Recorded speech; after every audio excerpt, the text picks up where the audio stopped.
it's a really big transition from founder to CEO. We need to talk about it more as an industry. It is not a failure to not make it. It is merely, I guess, a statement of what you are great at and what you're not great at. Once we get to that point, we'll have far happier founders and investors. We'll have more successful businesses as well. So the returns will ultimately be better. Welcome to the Startup CEO Succession podcast, where we dive deep into the pivotal journey of founder CEOs who face the critical decision: should you continue leading your business or bring in a new leader? I'm your host, Evgeny Shechnev. As a founder coach and author specializing in CEO succession, I interview founders, chief executives, and investors who share their stories of navigating this transition. Today, I'm speaking with Jonathan Lerner, partner at Smedvig Ventures. Smedvig is a pan-European VC investing in B2B tech businesses and supporting them from Series A to Series B. At Smedvig, John really believes that what got you here will not get you there. And so in our conversation today, we will discuss how what got you to Series A will not get you to Series B, and how what makes you successful as a founder is not what will make you successful as a CEO. And of course, how all of this might create conditions for startup CEO succession and how to best navigate it. Enjoy the conversation. Good morning, John. It's great to have you on the podcast. Absolute pleasure to be here. I'm excited for the conversation. I'm looking forward to it. John, on the website of your fund, Smedvig Ventures, there is a wonderful tagline: "What got you here will not get you there." How did you choose it, and what does it mean for you as an investor? So choosing it was super difficult. I think when you're an investor, you're trying to come up with something that will be catchy, but also recognizable to founders. And we spend a lot of time thinking about what do we really believe? What do we really spend our time doing? How are we really helpful to entrepreneurs? And when we boiled all that down, and a very long history of doing it almost 30 years now as a fund, we got to the point where we thought, look, the thing that is most valuable here is helping with the change that happens. So when you then dig into that change, you think, well, what's actually happening here? And what you realize is that entrepreneurs are continually having to shift what their role is at every stage of a business. But particularly between Series A and Series B, where we do most of our work, there was this constant theme of moving from entrepreneur to CEO, and that being a really big change that has to happen both within the individual and within the business. And that's where the tagline really came from, that you've done all these amazing things to get yourself to, let's say, 1 million of ARR, your Series A level, but everything is going to change again. And so I think Series A can sometimes feel like a destination. There's so much build up to it, so much pressure to get your Series A done, get your funding away. And it's such a great event to celebrate that you get a great fund to back you. But it really is the start, not the end of the journey. And I'd love to dig into this because I know what this transition feels like from the founder CEO perspective, but I'd love to hear what it looks like from your perspective as a founder, as an investor. How do you see it as a venture capitalist? So I think that there's a lot of unknown because you don't know how each individual will react to the change. I think we have a really clear view of what a business looks like that is top tier, that will get Series B funding. So some of that is just straight metrics, and you can do that. And some of that is an organization. You can sort of map that out. And then a lot of that is leadership.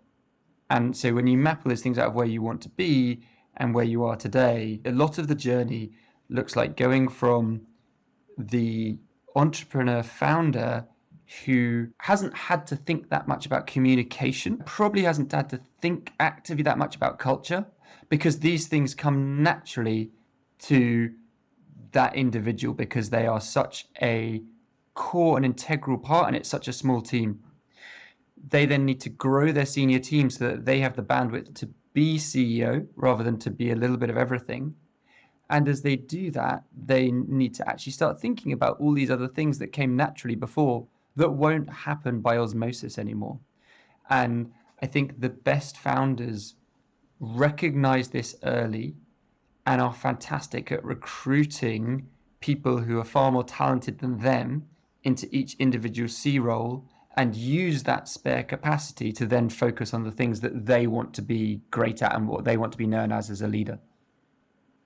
So one change is being very deliberate about things that maybe founders did intuitively or on autopilot, like communication and culture, and making it a more specific, focused effort once the company gets to the stage when it maybe crosses Series A and there is a first layer of the hierarchy, and the founder, now really CEO, needs to manage different. Exactly right. Then the next big change is all about that second layer of the C team. A sole founder is very different to multiple founders in terms of how the organization will have developed and how it needs to develop. Let's take single founder as an example. They will have likely a speciality. They need to decide whether they can continue to be lead of that functional role and CEO as the business grows. And then they need to create, and if they're going to do that, they then need to bring in the C-level functions for all the other functions they're not going to cover. Or are they going to step away over time completely from the functional roles and just be the CEO? That you'd have to make an immediate decision there. Maybe you do multiple different steps. And bringing in that team is, I think, the critical step, both getting the right people, so being ambitious enough, finding the right people who are culturally aligned, persuading them that your business is the right business to work in, and getting them motivated and excited, and getting them transitioned into the business and effective. If you can do those things as founder, it makes it much easier to make that step to CEO, because you have other people doing some of the heavy lifting, which gives you the space to do the CEO work. So the shift here is from hiring individual contributors, which founders do from day one, to building the skill of creating a senior. Exactly. And being comfortable with probably delegating far more responsibility than they had previously. So as you say, people would take individual contributors from the beginning, but they see everything probably at the beginning. And probably even up to Series A, they see everything, they know everything that's going on in the business. That jump from A to B, I think by the time you get to Series B, they shouldn't see everything that happens in the business. They should absolutely understand all the important things that are going on, but that's not everything by a long way.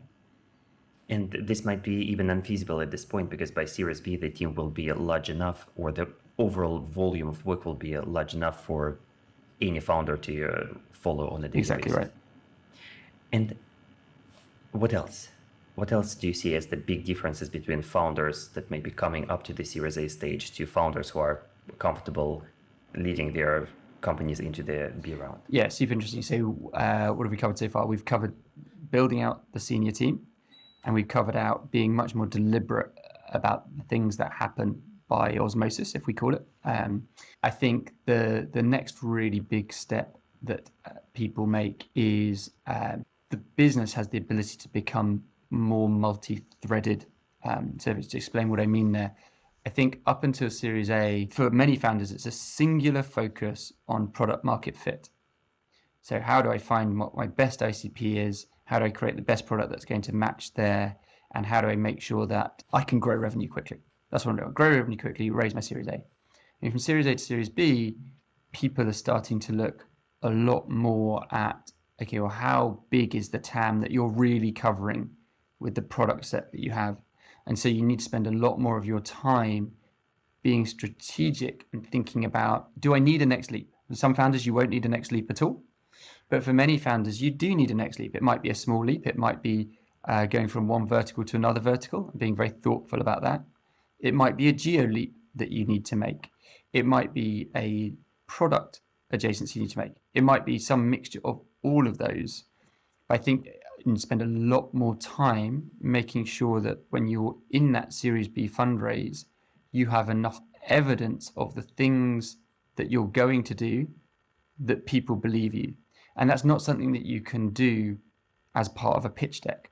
That's actually part of the work of moving from Series A to Series B, thinking much more broadly about where the business is going. And I think we talked about giving yourself the space to step away from the day-to-day a little bit.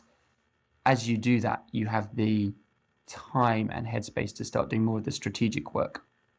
It can also fit really nicely with this idea of expanding the senior team. You bring in a great finance person, a strategic finance leader, and they're a fantastic person to help you think through some of these issues. And what are some of the behaviors that might get in the way that maybe were useful before Series A, but will be less useful at the Series B stage? Yeah, I think there is a real change there. I think, and all founders work differently, but you often find founder entrepreneurs who are, they just want to get stuff done. They want to get stuff done really quickly. They have a very clear idea of how they want it done. And they'll just do stuff. And you'll find them doing stuff in all different parts of the business. Might be a little tweak in the sales process. It might be diving into product and doing something. So they really are all over the business. And you can see their footprint or fingerprint all over the business. And I don't say that in a bad way at all. I think it's fantastic. It's one of the things that's so powerful about some of these individuals. But that behavior, if you're always diving 2 levels down, it can be quite disruptive once you're trying to bring in senior leadership, and it can be quite demotivating for those leaders that you've brought in. So one of the biggest changes of behavior, I think, is thinking more about swim lanes. What is your swim lane? What is other people's swim lane? And even if you think you can do something better and quicker, it is not always the right decision to do something better and quicker. Sometimes it's best to let the organization evolve and get on with it. And if ultimately you decide that it's not doing it as well as you would like, then maybe you haven't got the right people there. So, in other words, if the founder tries to delegate and let go too early at the earliest stage, that might be counterproductive because they really need to have their input over the business at the earliest stage. As you've said, their fingerprints all over the place. But when the team is starting to grow, when there is a first management layer, it's crucial to learn to delegate, figure out what is your swim lane, because otherwise the organization will not be able to keep growing. Absolutely.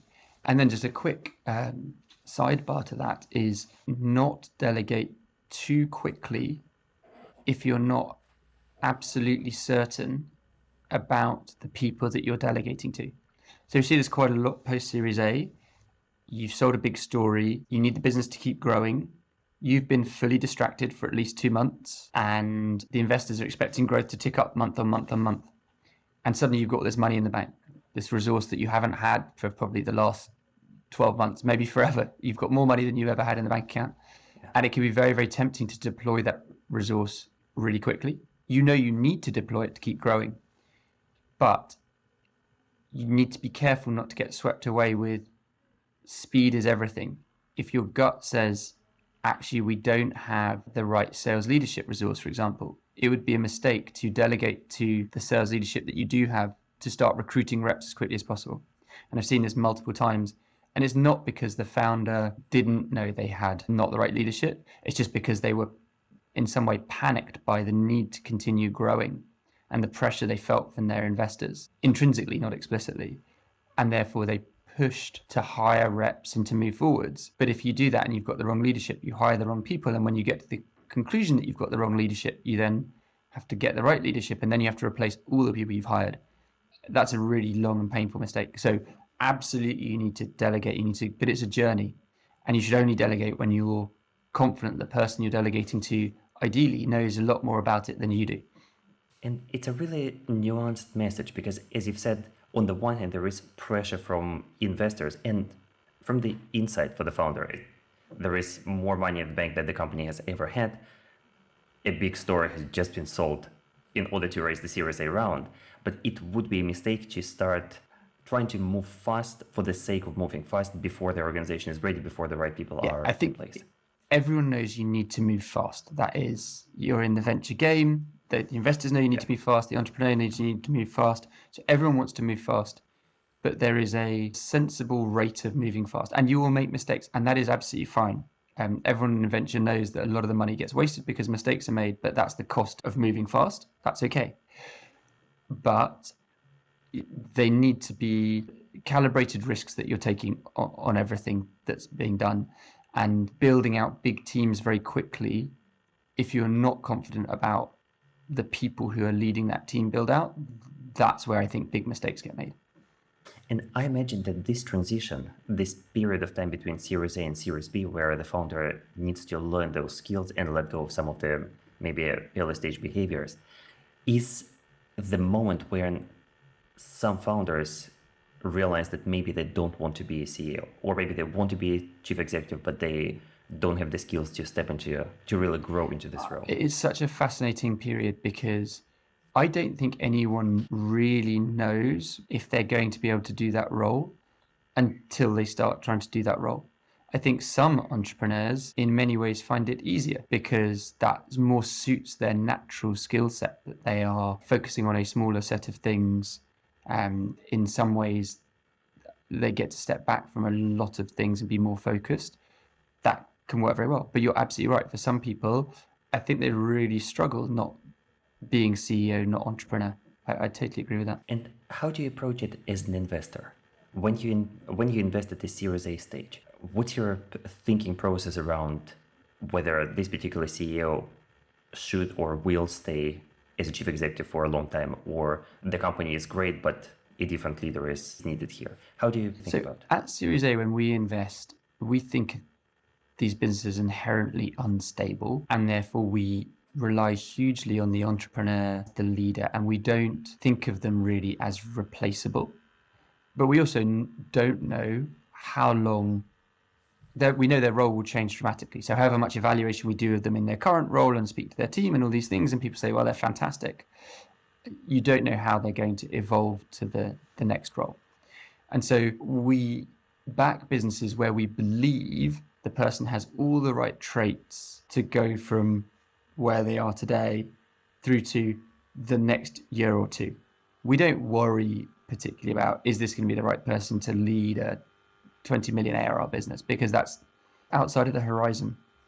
And so we focus very much on, do we think this person or people have the right skill set to get to the point where the business is a bit more stable, such that if they chose to step down, or a conversation was needed to be had, that things weren't going the way everyone wanted it to, it would be easy to get someone else in to replace. And I think, as always, this is slightly the elephant in the room. If things are going really well, but the founder says, this isn't for me, I'm not the right CEO for this business, but you're growing at 150%, almost at any scale, post-Series A, it will be easy to get a CEO in. Because this is an exciting platform. This is something you'll be able to get a professional CEO in who will be really excited about where it's going, because it's at 2 million and next year it's going to be at 4 and then it's going to be 8. And that's a very attractive thing to get people into. I think the reason why we're so careful about it is not everything is that successful.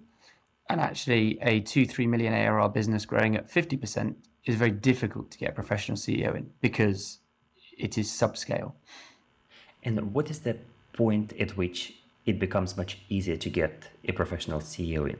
Is it about ARR or number of people or some other metrics? I always think of it as amount of funding, absolute size, ARR, and growth rate.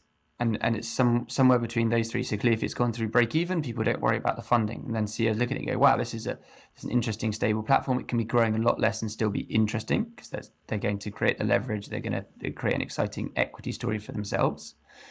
If it's burning quite a lot of cash, then it's about, well, what runway do you have and how fast is it growing? And does that look like an exciting opportunity to the CEO? I don't think there's any hard and fast measures there. And there's also that we haven't talked at all about, obviously, what the business does, how strategically exciting is it? Because that is a lens that I think a lot of people rightly will look at. And how do you think about the relevance of product market fit in this situation? One line of thinking goes that it's much easier to replace the CEO after the strong product market fit, and it's very difficult before a strong product market fit. I think that's absolutely right.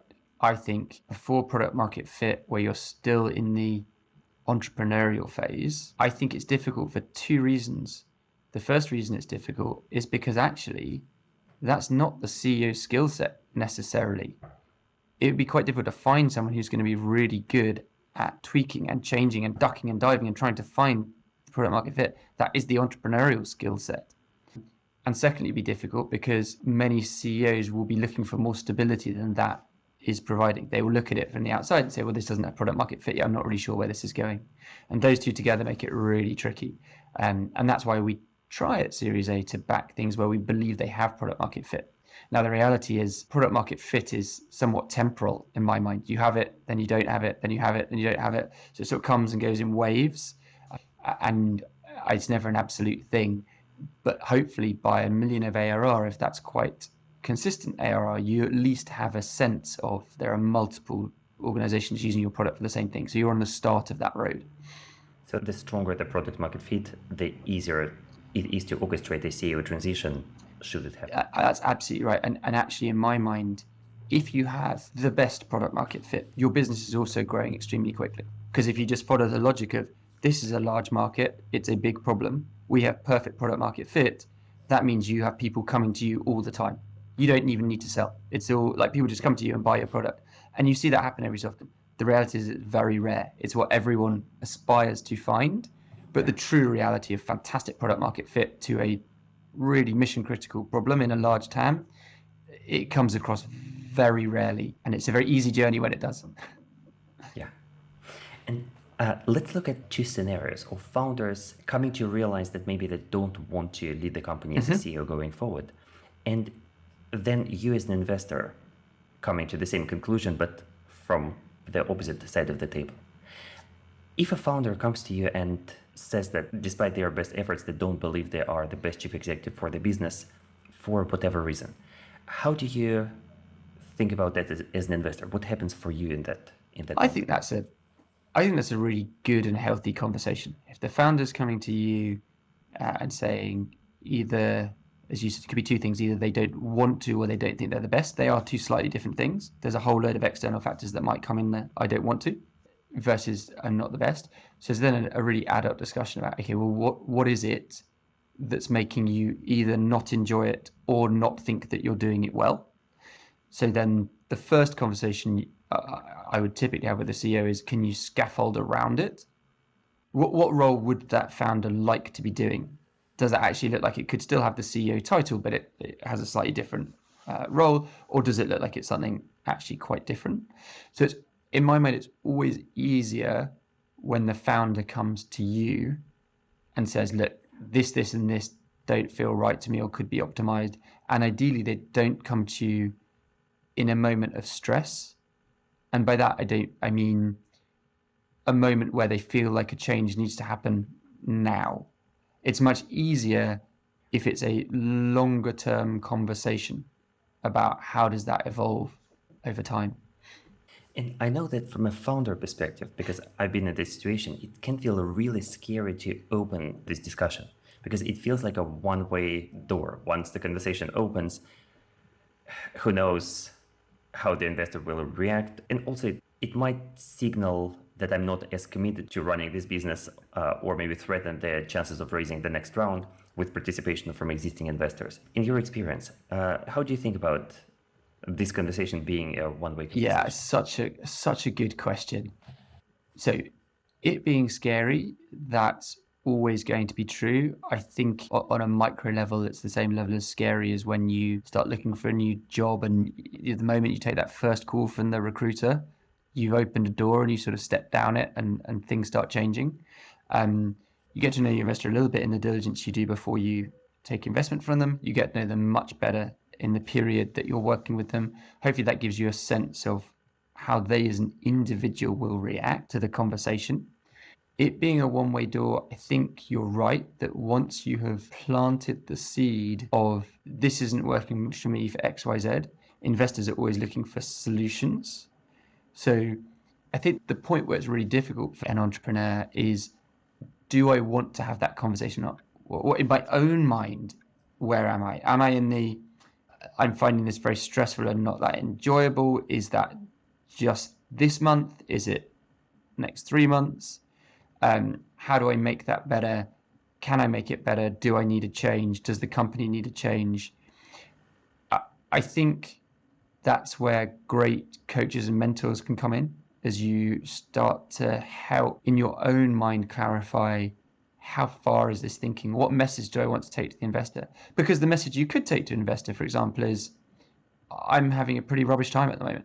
I'm not enjoying it that much. That is not I'm not the right person, or I don't want to be here, but it is the precursor almost of that conversation. But it's a much less one-way door conversation. It's much more, I've been thinking about this a lot. I want to work with you, John, and try and alleviate these things that I'm finding really difficult. And can we do that? Maybe it is scaffolding, maybe it's changing my role, all those things. That is, in my mind, always not a one-way door. I know that my role as investor is part stick and part carrot always. Yes, we want performance. Yes, I want to make sure that people understand what great performance looks like, and if it's not there, how do we help? But how do we make sure everyone's clear it's not there? But also, it can be very, very lonely being a CEO. You don't have anyone who you naturally report to who can help you. And so having a chair, having your investors actually having a door open where they can say, well, how are things going, Evgeny? How are you feeling today? Is it good? Is it bad? And be able to have an open dialogue there is a super helpful starting point. I think once you go to an investor and say, I've thought about this a lot, I don't think I'm the right person, that is a one-way door.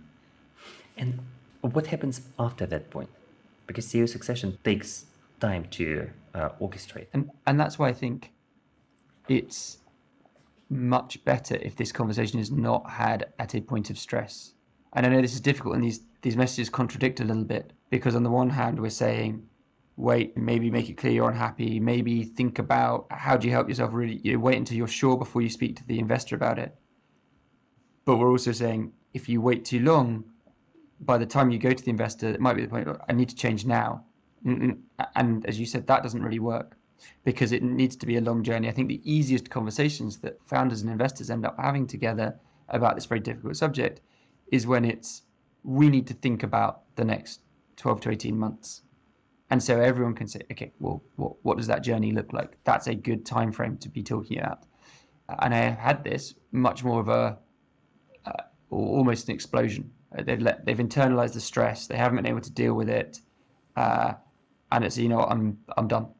I can't do this anymore. That is really difficult to deal with as an investor and as a stakeholder, actually. And let's look at the other side for a moment. What happens when you as an investor get to a conclusion that the business has great potential, but maybe it would be a good idea to bring in a new leader? How do you navigate?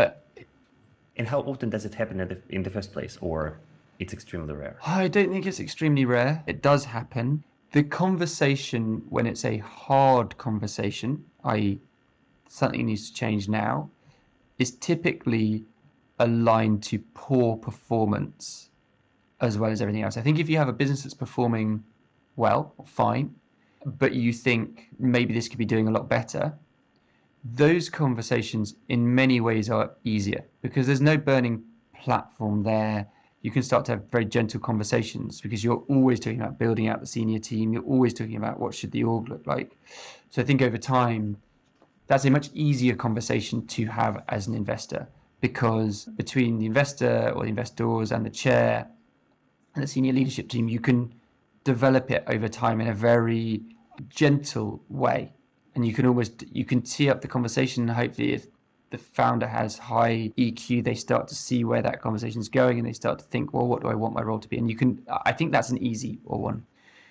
The most difficult conversations are where the business is clearly underperforming and the investor gets to the point where the business needs funding. The investor will fund the business, but won't fund the business with the current management team because, and this does happen, because it's not credible to go back to the investment committee again and say, well, we said this was going to work and it didn't quite. Then we did a bridge loan. That hasn't quite worked. Actually, we still believe in it. We should do it again. It's very difficult to do that and say it's the same set of everything, but it's going to be different this time. And that's where you get into a really, I'd say, hard position where you then you're effectively saying, we will only do X if Y happens. And that's difficult, and you get into difficult legal processes about the way you would like to do things often gets overtaken by the way the lawyers tell you have to do stuff to protect the company. And Can you share more about the legal aspects of the situation here? What's so difficult about the legal So aspects? if you are making a person redundant, this is where it gets really complicated. As with any redundancy, if you're going to manage someone out for performance, it's a very long process actually. If you're going to make a role redundant, that's a much easier process that you can go through. Every fiber of your body as a decent human being and a good investor says, well, I just want to sit down and have a conversation with the CEO about what's not working here. And what the lawyers will say is, well, if you do that, you're in the former category where you're starting a conversation about performance. And then it's going to be months and months before you can legally get to the point where you can manage people out. The sort of hard role, and I have done it once, and it's hopefully something I never have to do again, is where you just say, we're going to get rid of the CEO role. Because we need to make a change. We need to make a change now. The company is in huge distress, and we're going to run it with the rest of the senior team as a cabal, if you like. I have done that. It was a horrible process. The founder actually dealt with it incredibly well, I think, but it was very difficult. It was not the process that I wanted to go through at all. So the challenge here is that generally, in most circumstances, the CEO role is difficult to be made redundant as a position because the company needs a CEO. But managing the CEO out on performance reasons can take considerable time. And so it's in everyone's interest to agree on an amicable solution, which can be difficult if the company is not doing well, and especially if the investors and the CEO disagree on what's going on or what needs to be done. Exactly. And you know that you have to be very careful about the conversations you have, because you don't want to also end up in court and say that you get quite scripted things that the lawyers say you can and can't say. And so you move away from that very positive conversation we talked about, where it's a gentle, things aren't quite going the right way, initiated by the founder or initiated by the investor and the board, but it's sort of a, things aren't perfect. How do we make them perfect? What do we change here? Do we do coaching? Do we do scaffolding? Do we add extra roles?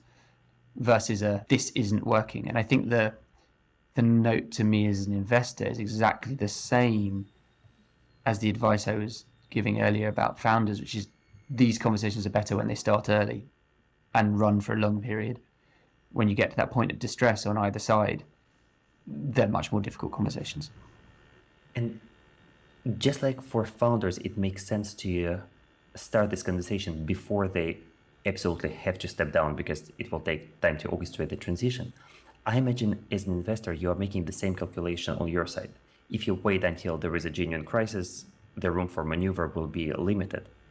So you need to allow yourself some time, but this means making a call to start this difficult conversation, maybe before things turn to a real crisis. I think that's right. And so you have to make the difficult conversation into an easier conversation about strengths and weaknesses and things that are being enjoyed and not being enjoyed, and how that can evolve.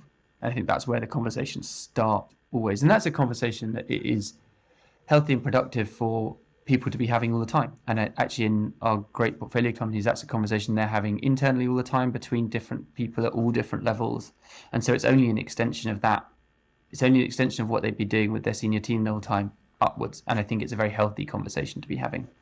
So what I'm taking from our conversation so far is that it really helps to have an ongoing conversation about how the CEO is doing, how the role is evolving from the very beginning, before there is any kind of a crisis, because this is what's going to help prevent this crisis from arising. Totally agree. It's much easier for an investor to say it than a founder to feel it. But you have at least two different roles, and they are completely separate roles in many ways, albeit they're tied together. At Series A, you're the entrepreneur and the founder. By Series B, you are the founder. No one can ever take that away from you. You are a material stakeholder of the business, hopefully, and you are the CEO. And the founder and stakeholder are just things that you are. They're not dependent on your performance anymore. They're not dependent on what's going on in the business at all. But it's, I think, sometimes quite difficult to disaggregate those things, but I think is a very helpful thing to do, because I think it helps that conversation about, if I was sitting from afar, am I the person that I would want driving value in this business or not? it gets tied up with identity, it gets tied up with lots of different complicated things. But I think it's a very helpful delineation to make at times, if you can. So the good question to ask at this stage is, what does the company need at this point? And then see if the answer looks like the current CEO. Yeah, I think that's exactly right.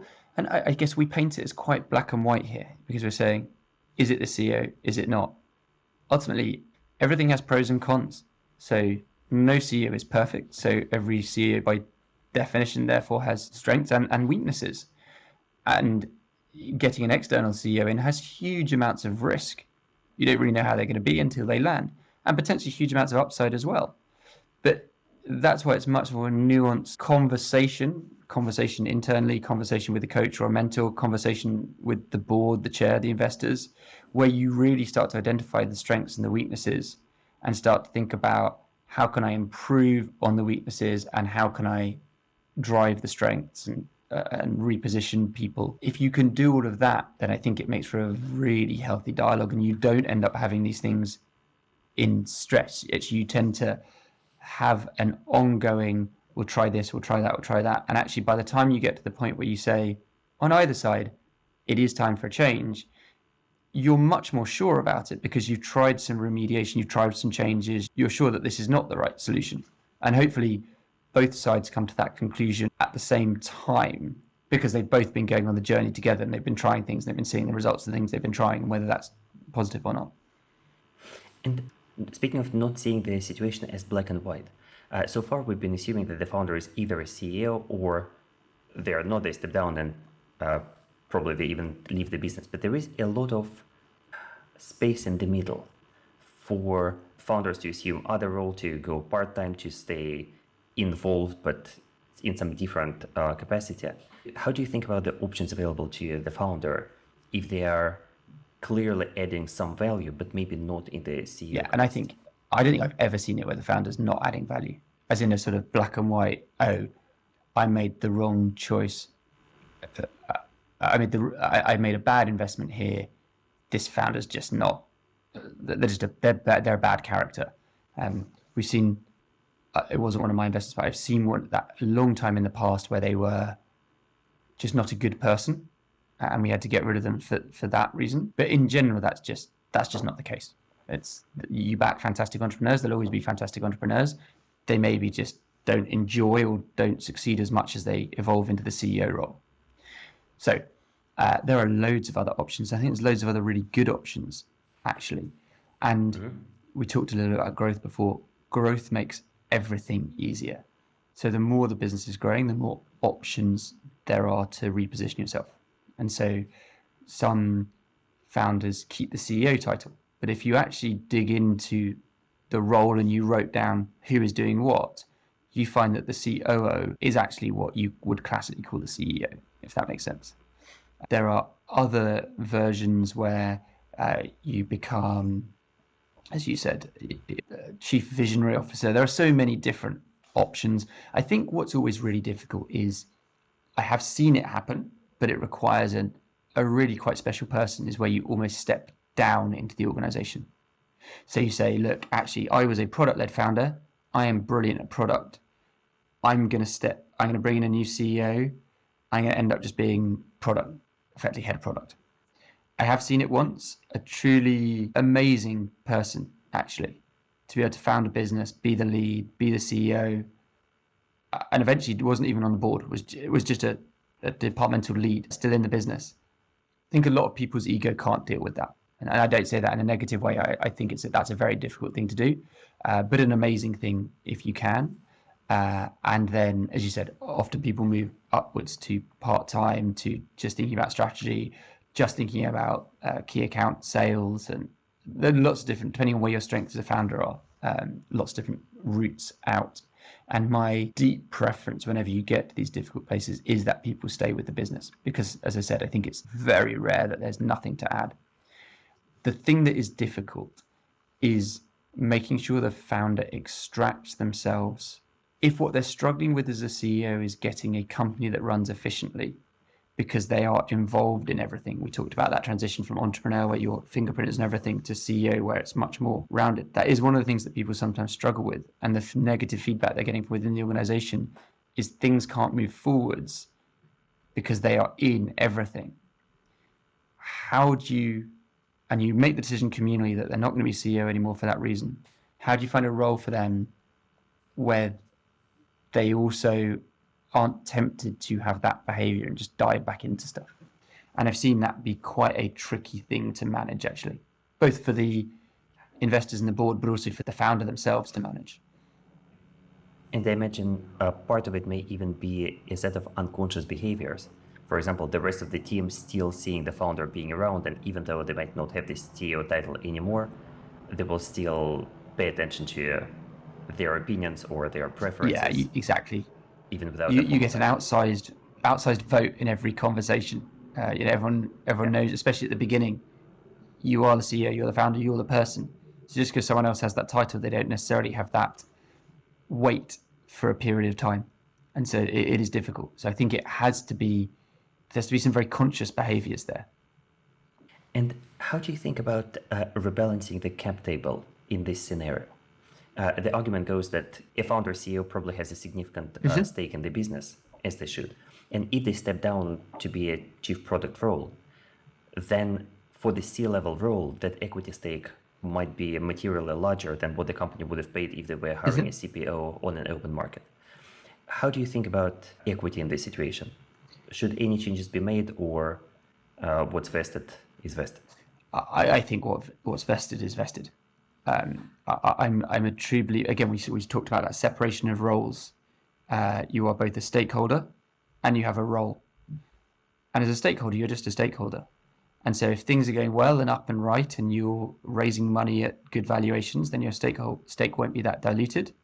And therefore, you have a stake. And yes, if you move to, let's say, lead the product team, you may well have a very outsized equity holding of the business to lead the product team. And that's fine, because you were one of the founders and you took that risk. You created that from the ground up. That's yours. I think where these conversations get more difficult is where things aren't going well.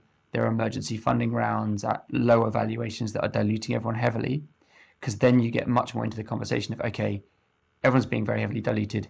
Who's getting re-incentivized and how are they getting re-incentivized? And then you tend to fall back to, well, we're re-incentivizing roles here. And then you might find that there's a difference of opinion between the board maybe and that founder. Founder says, well, I should have an X% stake in the business. And the board is saying, well, you're more of a product lead now, and this is how we might re-incentivize you. That's where it gets difficult. But what's vested is vested. So again, as you said, growth solves a lot of problems. If things are going well, it's so much easier to navigate these situations. Yeah, as people say, don't run out of money, don't run out of money, don't run out of money. But that's easy to say and much more difficult to do. Indeed. And John, how do you think about CEO transition in the context of fundraising? In other words, it's obviously difficult to do it right before the round because the fundraising needs to happen. It's equally difficult to step down right after the round, especially if the investors didn't know about this plan. What's the best way to align a possible CEO succession with the timing of So I think it really depends on the scale of the business and the maturity of the business. So let's say, for example, you did your Series A, things are going well, you get to Series B and things are still going well, but you've got the conclusion that you're not the right person to lead this. But at that point, you have built out a really fantastic senior management team. You have a clear view of what you want to be. Let's say you're going to be either exec chair or chief visionary officer or something like that. So you're going to stay absolutely involved and you can articulate what you're going to be doing.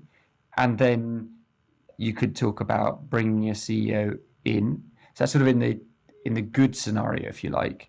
I think that good scenario gives you quite a lot of different options through the fundraise, because actually if you've got top decile metrics, everything's going really well, I do think you can have that adult conversation through the fundraise. I agree, you probably wouldn't want to have a transition just before the fundraise. I think that would be quite disruptive. But I think in a high quality fundraise where you can be quite open with the bidders that are starting to get there, just say, look, here's where I think I add most value to the business. Here's why I think we should have a new CEO. And again, back to that conversation of, is it a moment of stress or is this a moment of planning to do that CEO transition? If you're saying to an investor, I think I should be out in the next 12 to 18 months, that's, I think, works really well. So business is performing well. You're saying to investors, here's a great business. I'm leading it. Here are the 5 reasons why I think I can add more value doing this than being CEO. Therefore, I think we need to go on this journey. I think most Series B investors would be open to that. I think if you're doing the same at Series A, it's much, much, much more difficult. I think it's very difficult to go to a Series A investor and say, by the way, I definitely want to be out in the next 12 to 18 months. I think it's fine to say, I'm not sure I'm the right CEO for the long term, because actually, I don't think any entrepreneur knows that. That just sounds like high EQ to me when I hear that. But I think, for example, if you said to a Series A investor, really want to invest, but by the way, when we close, we're going to start looking for a new CEO because it's not me. I think that's very difficult. So it's about maturity of business and length of time. And it's a good conversation to be having with the internal investor to set expectations in the right way. And if you have that, if you've been having a long dialogue with your board about strengths, weaknesses, what you enjoy, what you don't enjoy, where you think you're adding value, where you think you're not, and you could articulate that to an incoming investor, it just sounds like a very adult person that you're having a conversation with, that you will communally be able to drive a lot of value together with. And I know that different investors have different perspectives on incentivizing the founder to stay in the business or stay as a CEO by restarting the vesting schedule during fundraising, or creating some other financial mechanisms to make sure that it's actually expensive to leave the CEO role. How do you think about it? What's your philosophy here? Yeah, that's a really good question. So again, I think Series A different to Series B. Yes, we do have vesting in all our agreements for 2 different reasons. One, as you said, is to incentivize the CEO founder to stay, because at Series A you're taking a huge amount of risk on them. And 2 is because if you do have to get someone, you'll have to equity incentivize them, and therefore should the investor be bearing the cost of that if the CEO is founder's going to walk away quite quickly. I think as the businesses get more mature, it becomes more difficult to justify, or at least the amounts that are vesting should be smaller. And that's typically what we see. So when we do a Series B investment, we will do less revesting than at Series A. It's a difficult dynamic. It's one that's important to investors because right at the beginning, we talked about this idea of unstable businesses. I think if you're backing an unstable business, the bit that makes it stable and exciting is the founder or founders. And therefore, it's important that you see some stability there and that you see that they are committed. And part of it, frankly, is just that commitment. They are happy to sign up to the vesting because they are fully committed to this business. I think mapping that back to this CEO transition scenario, I think if you're upfront about it, then there's no reason why that vesting should ever kick in, if that makes sense. Even if they find a great CEO within 6 months, that's great. That's a win. If you said this is going to be a 12 to 18 month program and there's someone within 6 months that everyone's very excited about, in my mind, you ideally would have pre-agreed something that says, okay, fine, find a new CEO and it's all amicable. Is there a small amount that is reflective of the fact that we're going to have to issue new equity to the CEO? Or have we reduced the pre-money of the business when we came in because we knew we were going to have to issue another 5 to 10% to an incoming CEO? But that's a conversation you'd want to have up front rather than the founder being penalized for doing the right thing for the business. And how do you think about the choice of the new CEO? Specifically on the choice of an insider candidate versus an external one? This is such a good question. Internal candidates clearly carry much, much lower risk. They're a known quantity. They know the business knows them. It's likely to be a much smoother transition. That's the positive. And they are big, big positives. The negative is, I think often they are therefore step-up candidates rather than experienced candidates in the CEO role, and therefore they can't bring the experience, or are very unlikely to bring the experience of having led a growing business before. So they've got a lot of learning to do on the job. of the CEO changes that I've been involved with, more have been internal than external. Some have been very successful, some have been more challenging. I think the right process is to do both, to think about an external review of candidates and look at the internal candidates, and then to be able to sit as a board with the existing CEO, founder, and talk through the pros and cons of the people that you see in front of you. Because whilst you can talk about it conceptually, ultimately, in any real process, there will be 3 or 4 candidates that you're excited about. You do a search, people who actually want to work for that business at that time, and there might be 1 or 2 people internally you think could do the role. And you need to be able to sit down with pros and cons, but I think it's a very, very, very difficult discussion. My sense is that there is a relationship here to the strength of the product market fit. If the PMF is really strong, it probably makes it easier to hire an external candidate with experience of leading a scaling organization. And if the PMF is weak and a lot of entrepreneurial work still needs to be done, it means that an insider will probably have an advantage. Yeah, I think that's absolutely right. The more you have PMF and the more you have a strong senior team, the easier it is to bring someone in. And John, you mentioned a few situations when you were involved in a CEO succession in startups. What lessons from those experiences you'd like to share? I think, like many things in life, in hindsight, you always make the change too late for all the reasons we've talked about. But in hindsight, the change is always made too late. And when these changes are made, you spend so much time worrying about what's going to happen in the organization. And that it's not just CEO change, any senior leadership change. And there's always less negative fallout than you think there's going to be. Because by the time you've got to the point where you've mustered the courage to make the change, for sure, everyone else in the organization is seeing it and feeling it. And therefore, yes, there will be people who feel it's the wrong decision and don't like it and are negative about it, but there'll be just as many people who breathe a huge sigh of relief that this has been changed. So my biggest lesson, having been involved in these for a long time, is it always happens too late.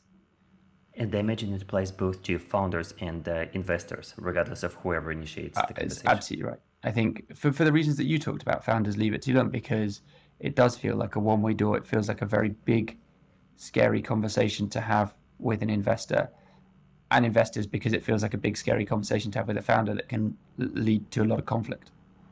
And when you think about starting this conversation, what's the best way for the founder to raise it at the board level? Is there one-to-one conversation with one of the investors? I don't think it's at the board. I've seen this happen before, where the sort of CEO almost lays down the gauntlet of this isn't working for me, and as a board with a group of people sitting around that, that is a very, very difficult thing to deal with. I think it's definitely a one-to-one conversation, and in my mind, it almost starts with the people you have the best relationship with. And let's say you've had that conversation with your coach and you decided you need to have this conversation. Then you're having it with the investor that you have the best relationship with, but you're having it very much off record, ideally, although nothing's really off record because you're starting to open that door. You're having it in as relaxed a fashion as possible, and you're having it in a constructive manner. I think what's most difficult for a investor to deal with, and I've had this, is I can't do this anymore. They've left it, and it's stress and stress and stress and stress, and you get to to breaking point almost. And by this point, it's too late, and that's why it's important to start the conversation early. Exactly. John, how do you think about your responsibility to keep this information confidential if a founder shares with you that they are thinking about stepping down, but maybe they're not sure? How do you think about just leaving it as a confidential one-to-one conversation with the founder and maybe it just goes nowhere, versus your responsibility to see it as a business issue that must be raised with the rest of the board? That's such a good question. As an investor, you have 3 different sets of responsibility in my mind. So you have a responsibility to the founder with whom you have partnered, and I genuinely feel like that. So you have shaken hands on an investment and a promise to support them. So that's one set of responsibility. you have a responsibility to your investors, so people who've given you money to invest in these businesses.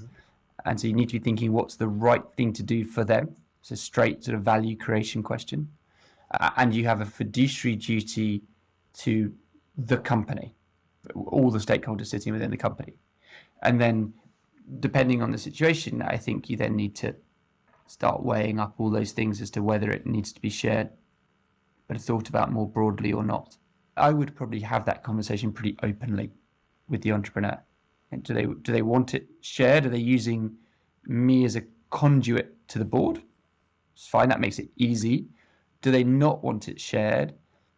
And what's the context of the conversation? Is it very early with a long runway and no fuse?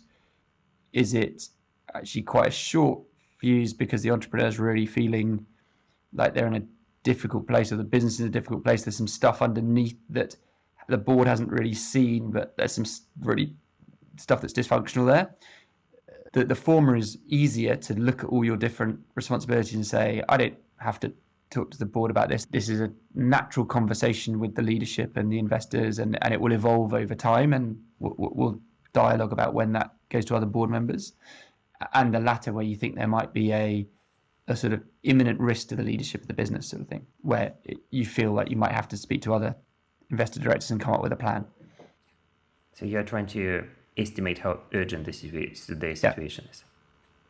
John, if we go back to the lessons that you took out of the CEO transitions that you've seen in your career, you mentioned the biggest one, don't leave it until it's too late. What were the others?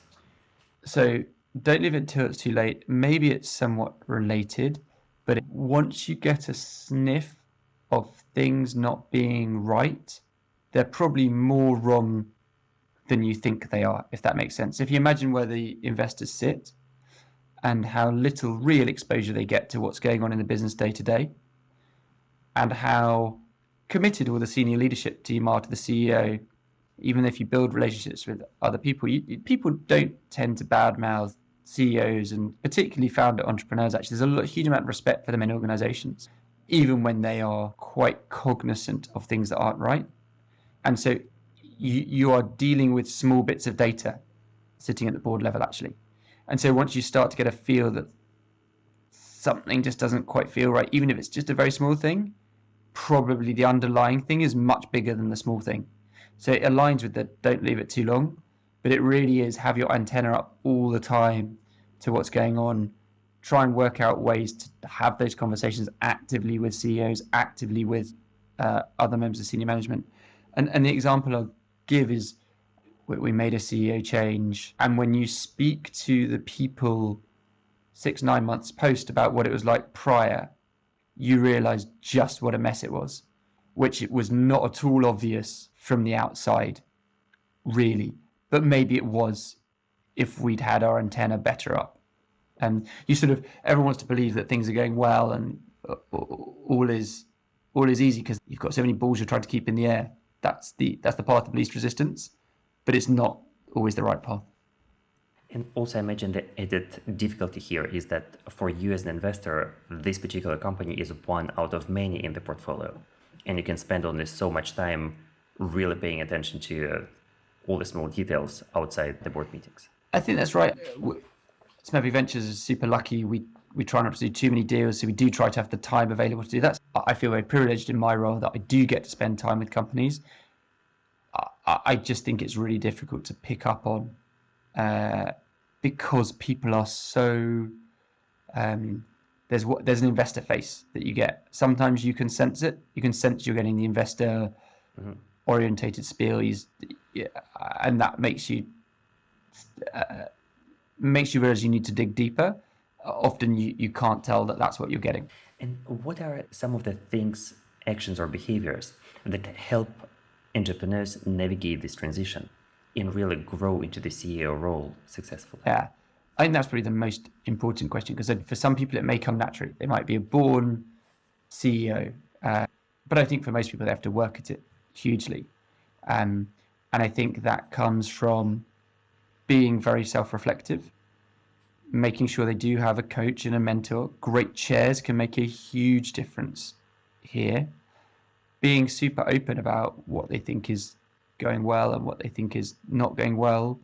And that doesn't have to always be with their investors, but with someone. I think that self-reflection is probably the most important thing. If when they sit down and articulate what's going well and what's not going well, and their balanced scorecard says they're doing exceptionally everything, then they're probably missing some stuff.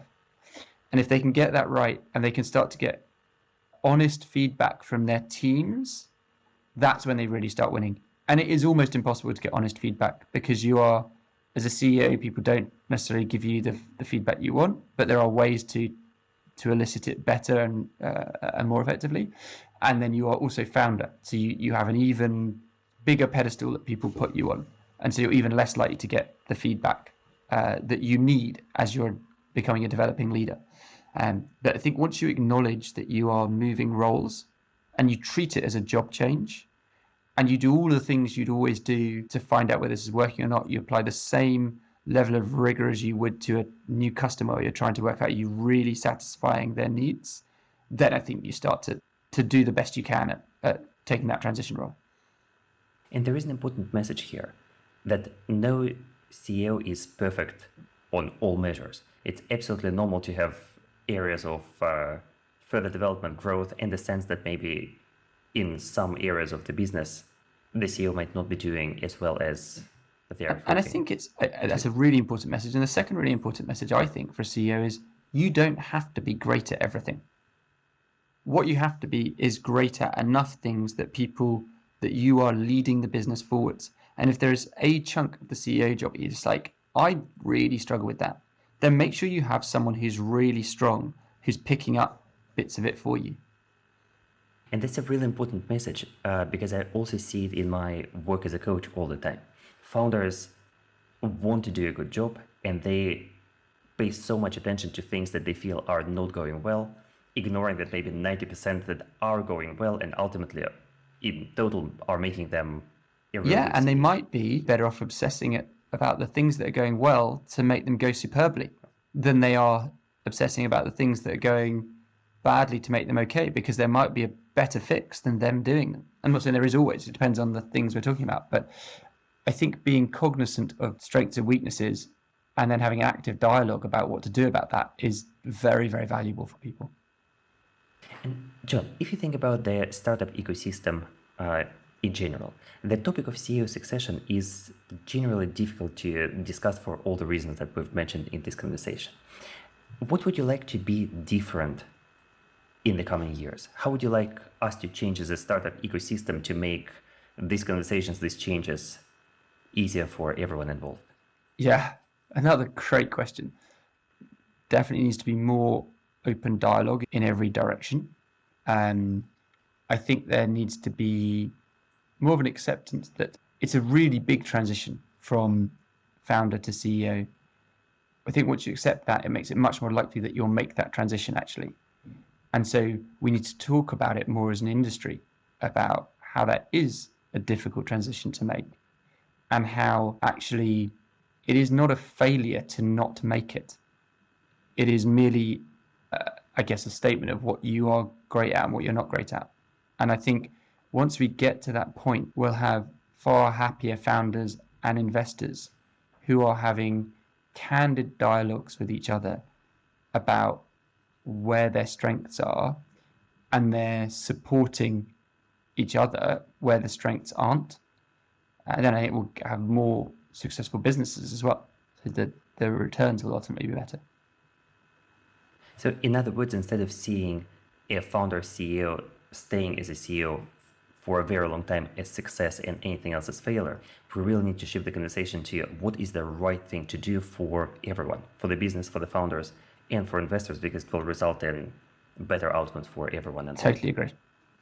And John, what else would you like to add or share with our listeners that we haven't touched on yet, but is relevant? Oh, we've covered some decent ground here, haven't we? Yeah. Every founder is also wary of their investors.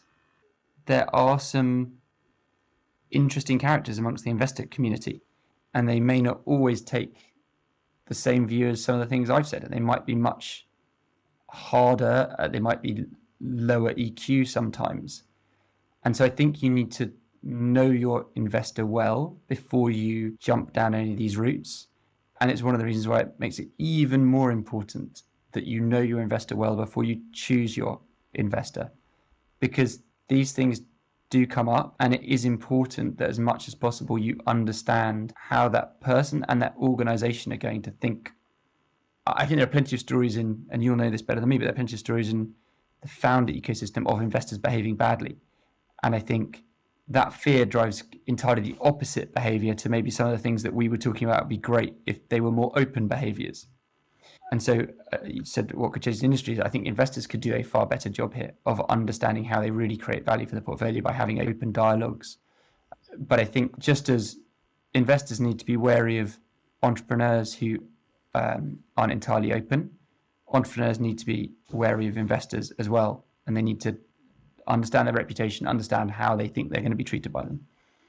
So it's about the importance of building a relationship before the conversation turns to fundraising. Yeah, exactly right. And for founders considering raising investment, what's the best way to engage with you and your team at Smedvig? We're super open. So just come and knock on the door, physically, virtually, anywhere you want.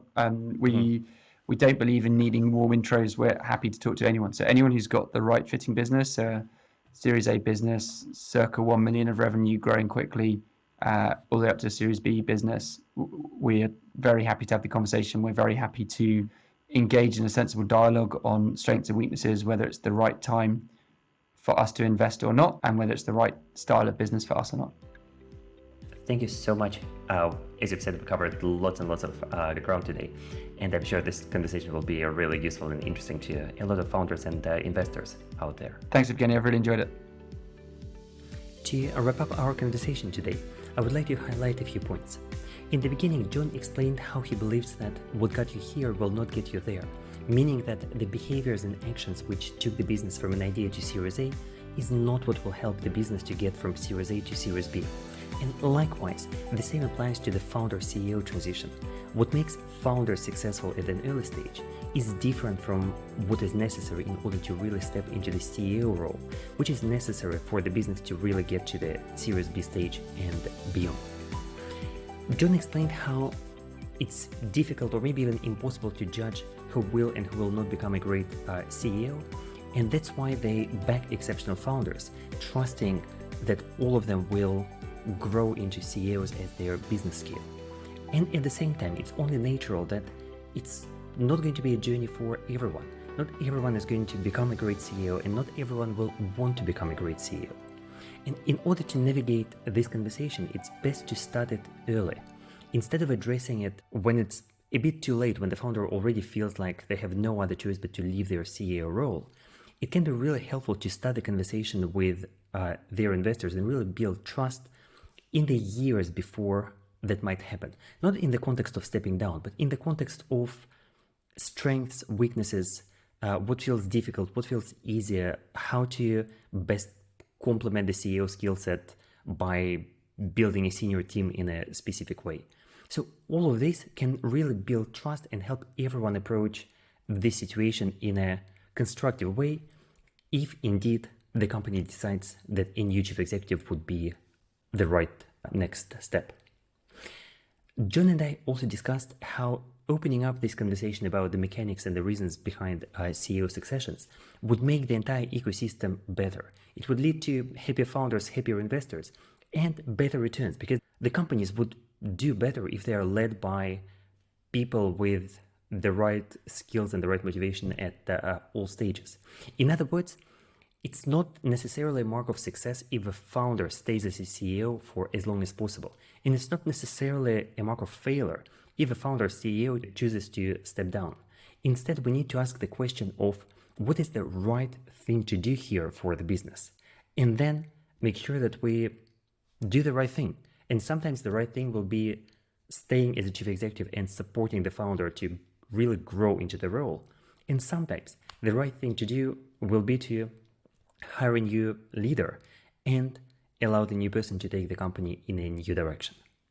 I really hope you found the conversation interesting and useful. Don't forget to like and subscribe on the platform of your choice, and speak to you soon.